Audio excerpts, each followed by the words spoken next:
gaano man kaganda at kabisang halamang ito ay dapat matutukan natin kung paano ito itanim.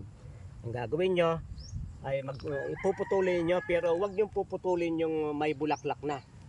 Puputol kayo ng isang sariwa na sanga na wala pang bulaklak at napakadaling itanim. Kung ito yung inyong lupa ay igagayin ninyo at inyong tatabunan at didiligin. At kung inyo namang tatabunan yan ng tawag dito para hindi naman malanta, ay tatakipan ninyo nung ganyan. Maganda yung mas malaki sa basong ito ay pagkadilig lalagay nyo yan ay buhay agad. Napakadaling buhayin, uugat agad yan. Kahit hindi nyo ilagay sa iba pang plastic at patubuin, kahit direkta sa lupa, yan ay mabubuhay. Pero ipakikita ko sa inyo yung ilan na aking nilagay sa lalagyan. Ito yung mga sanga na aking pinutol bandang hapon, yung lubog ng araw, at inilagay sa isang plastic na may lupa, at napakadaling tumubo. Napakadaling tumubo. Mamayang hapon kakalat ko na ito para dumami na, sapagkat may mga marami ng sanga. Within 2 weeks makaka-harvest na dito. At ang buhay ay 100%. Ito lamang yung aking inilipat at lahat sila ay tumubo ng napakagandang pagtubo. Kaya yan ay expose sa matinding ulan, pero kita naman ninyo ay nabuhay ng maganda. At ipakikita ko sa inyo yung iba pa. Nagtanim ako ng mayroong bulaklak, pero talagang no good. Hindi maganda yung may bulaklak na. Para ipakita lang sa mga tao na ang tinatanim talaga yung sariwa. Para ilalagay ninyo sa malaki-laking lalagyan.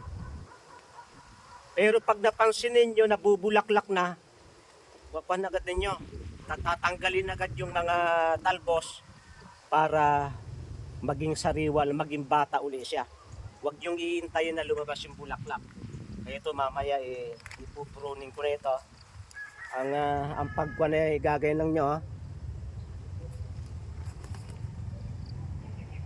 Yan.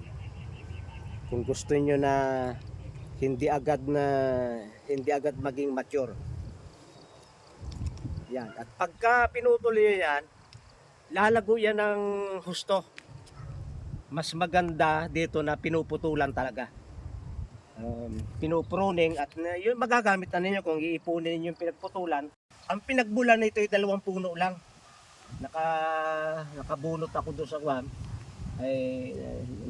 ako pala pumutol ng 2 sanga, nilipat ko dyan, at nung ganyan nakahaba, pinutulang kuli hanggang yan ay kumalat, hanggang dyan na. At ito pati nagkakasuwi. Pag siya natumba, gagapang siya. Yung kanyang mga ugat, kagaya ito, hindi ko yan tanim.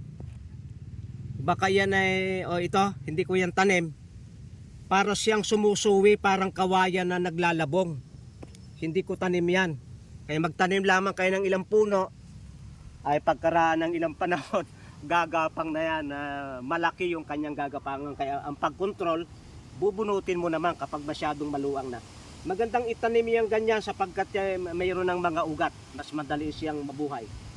Kaya cuttings, o di kaya suwi, hindi ko alam kung anong English sa suwi, parang sprout, ay pwedeng paramihin, palaguin itong damong Maria. Tingnan nyo ito, nasa ilalim siya ng papaya, pero maganda at nakikikumpit siya.